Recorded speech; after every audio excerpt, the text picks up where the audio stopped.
फरीदाबाद में आरोग्य का इतना बड़ा संस्थान प्रतिष्ठित हो रहा है। ये अस्पताल बिल्डिंग के हिसाब से, टेक्नोलॉजी से जितना आधुनिक है, सेवा, संवेदना और आध्यात्मिक चेतना के हिसाब से भी उतना ही अलौकिक है। आधुनिकता और आध्यात्मिकता, इसका ये समागम गरीब और मध्यम वर्ग के परिवारों की सेवा का उनके लिए सुलभ, प्रभावी इलाज का माध्यम बनेगा। मैं इस अभिनव कार्य के लिए, सेवा के इतने बड़े महायज्ञ के लिए पूज्य अम्मा का हृदय से आभार व्यक्त करता हूं। स्नेहतिंडे, कारुण्यतिंडे, सेवनतिंडे, त्यागतिंडे, पर्यायमाण अम्मा,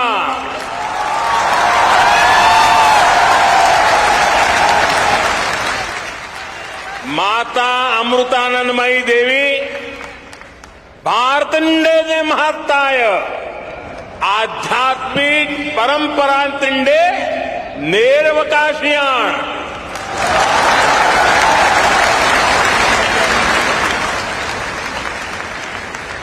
हमारे यहां कहा गया है, अयम निजः परोवेति गणना लघु चेतसाम उदार चरितानाम तुम वसुधैव कुटुंबकम।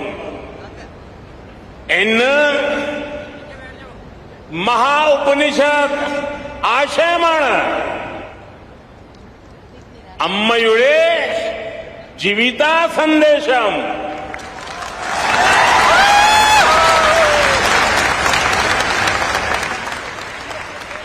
अर्थात अम्मा प्रेम, करुणा, सेवा और त्याग की प्रतिमूर्ति है। वो भारत की आध्यात्मिक परंपरा की वाहक है। अम्मा का जीवन संदेश हमें महाउपनिषदों में मिलता है। मैं मठ से जुड़े संत जनों को, ट्रस्ट से जुड़े सभी महानुभावों को, सभी डॉक्टर्स और दूसरे कर्मचारी बंधु भगिनी को भी आज इस पवित्र अवसर पर बहुत बहुत शुभकामनाएं देता हूं। साथियों, हम बार बार सुनते आए हैं, न त्वम हम कामये राज्यम न च स्वर्ग सुखानि च काम ये दुख तप्ता नाम प्राणी नाम आरती नाशनम। अर्थात न हमें राज्य की कामना है, न स्वर्ग के सुख की इच्छा है। हमारी कामना है कि हमें बस दुखियों की, रोगियों की पीड़ा दूर करने का सौभाग्य मिलता रहे। जिस समाज का विचार ऐसा हो, जिसका संस्कार ऐसा हो, वहां सेवा और चिकित्सा समाज की चेतना ही बन जाती है। इसलिए भारत एक ऐसा राष्ट्र है जहां इलाज एक सेवा है, आरोग्य एक दान है। जहां आरोग्य, आध्यात्म दोनों एक दूसरे से जुड़े हुए हैं। हमारे यहां आयुर्विज्ञान एक वेद है। हमने हमारी मेडिकल साइंस को भी आयुर्वेद का नाम दिया है। हमने आयुर्वेद के सबसे महान विद्वानों को, सबसे महान वैज्ञानिकों को ऋषि और महर्षि का दर्जा दिया। उनमें अपनी पारमार्थिक आस्था व्यक्त की। महर्षि चरक, महर्षि सुश्रुत, महर्षि वाग्भट, ऐसे कितने ही उदाहरण हैं जिनका ज्ञान और स्थान आज भारतीय मानस में अमर हो चुका है। भाई और बहनों, भारत ने अपने इस संस्कार और सोच को सदियों की गुलामी और अंधकार में भी कहीं कभी लुप्त नहीं होने दिया, उसे सहज करके रखा। आज देश में हमारी वो आध्यात्मिक सामर्थ्य एक बार फिर सशक्त हो रहा। हमारे आदर्शों की ऊर्जा एक बार फिर बलवती हो रही है। पूज्य अम्मा भारत के इस पुनर्जागरण का एक महत्वपूर्ण वाहक के रूप में देश और दुनिया अनुभव कर रहा है। उनके संकल्प और प्रकल्प सेवा के इतने विशाल अधिष्ठानों के रूप में आज हमारे सामने है। समाज जीवन से जुड़े ऐसे जितने भी क्षेत्र हैं, पूज्य अम्मा का वात्सल्य, उनकी करुणा हमें हर जगह दिखाई पड़ती है। उनका मठ आज हजारों बच्चों को स्कॉलरशिप दे रहा है, लाखों महिलाओं को स्वयं सहायता समूहों के जरिए सशक्त कर रहा है। आपने स्वच्छ भारत अभियान में भी देश के लिए अभूतपूर्व योगदान दिया है। स्वच्छ भारत कोष में आपके द्वारा दिए गए बहुमूल्य योगदान के कारण गंगा किनारे बसे उस इलाकों में काफी काम हुआ। इससे नमामि गंगे अभियान को भी काफी मदद मिली। पूज्य अम्मा, उनके प्रति पूरे विश्व का श्रद्धाभाव है। लेकिन मैं एक भाग्यवान व्यक्ति हूं, पिछले कितने ही दशकों से पूज्य अम्मा का स्नेह, पूज्य अम्मा का आशीर्वाद मुझे अविरत मिलता रहा है। मैंने उनके सरल मन और मातृभूमि के प्रति विशाल विजन को महसूस किया है। और इसलिए मैं कह सकता हूं कि जिस देश में ऐसी उदार और समर्पित आध्यात्मिक सत्ता हो, उसका उत्कर्ष और उत्थान सुनिश्चित है। साथियों, हमारे धार्मिक और सामाजिक संस्थानों द्वारा शिक्षा, चिकित्सा से जुड़ी जिम्मेदारियों के निर्वहन की यह व्यवस्था एक तरह से पुराने समय का पीपीपी मॉडल ही है।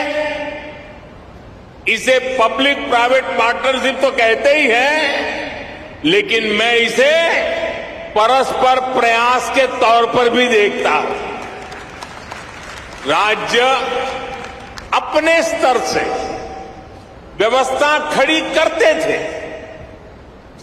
बड़े बड़े विश्वविद्यालयों के निर्माण की में भूमिका निभाते थे, लेकिन साथ ही धार्मिक संस्थान भी इसका एक महत्वपूर्ण केंद्र होते थे।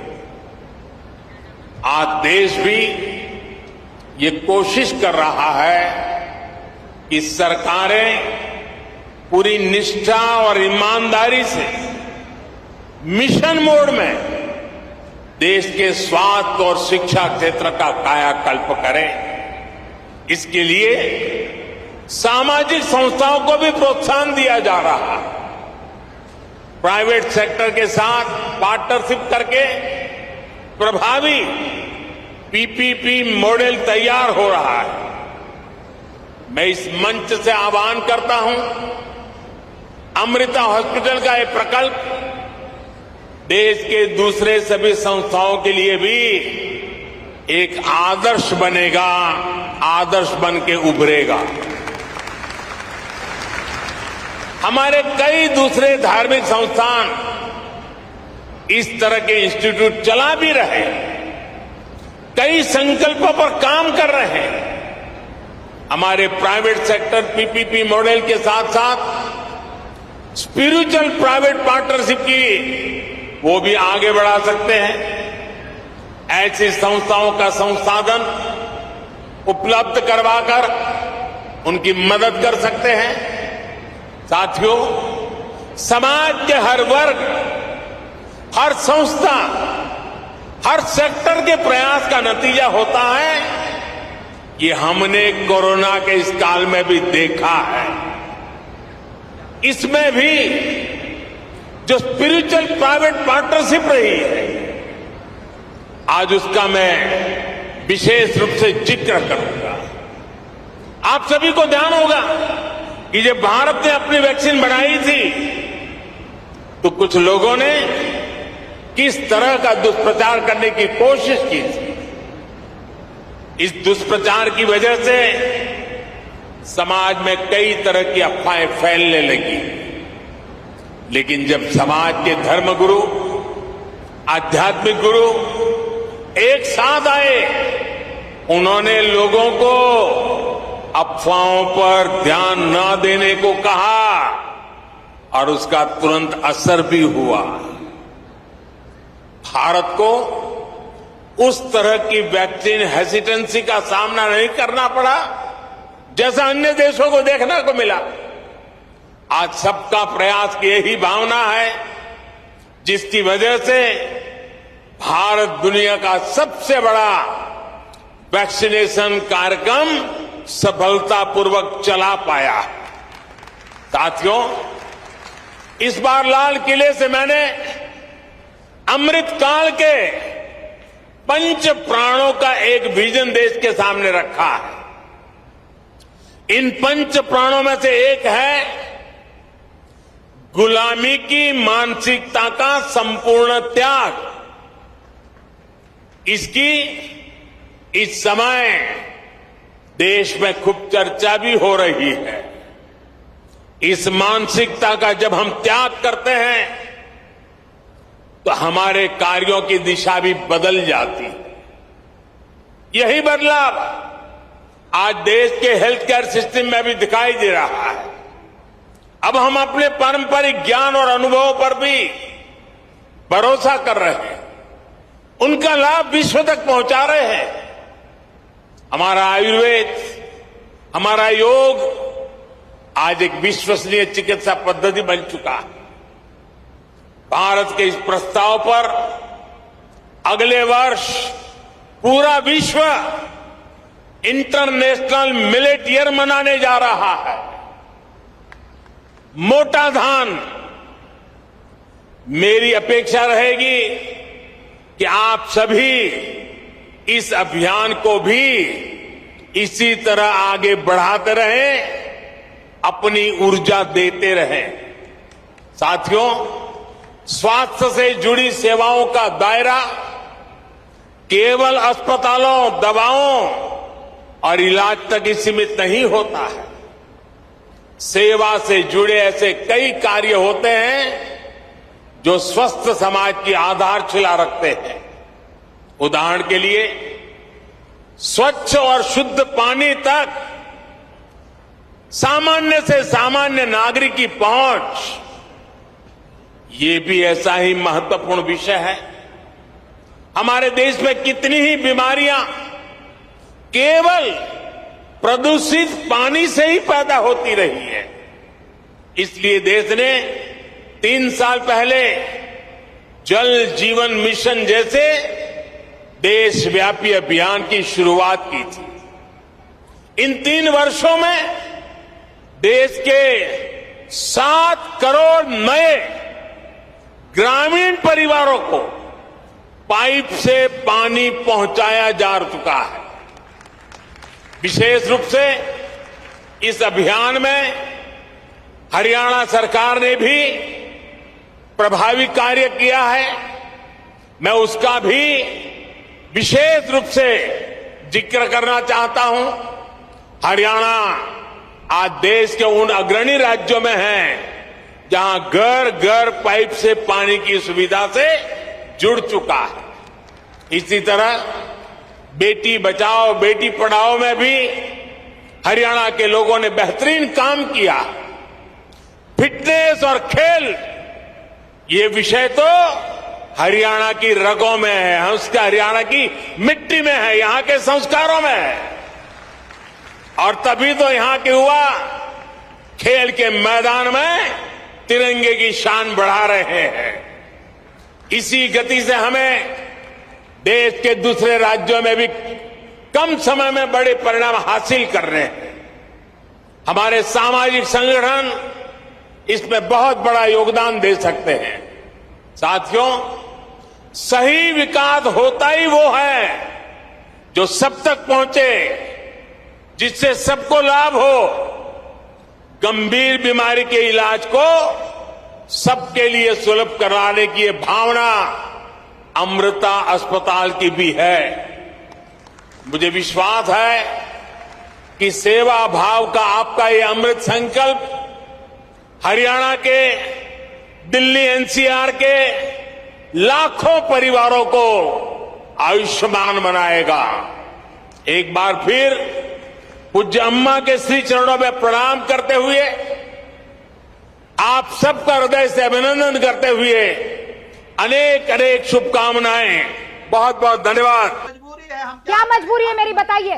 मैं अभी आपको बताती हूँ कि मैंने ओए होए होए होए नमकीन के चटकारे लेते हुए टकटकी मार के डिबेट शो को पॉज रिपीट कर करके देख रहे हैं जोगिंदर जी। इनकी तरह आप भी देखें अपनी फेवरेट डिबेट्स को रिपीट कर और डाउनलोड कीजिए एबीपी लाइव ऐप अपने स्मार्ट टीवी पर।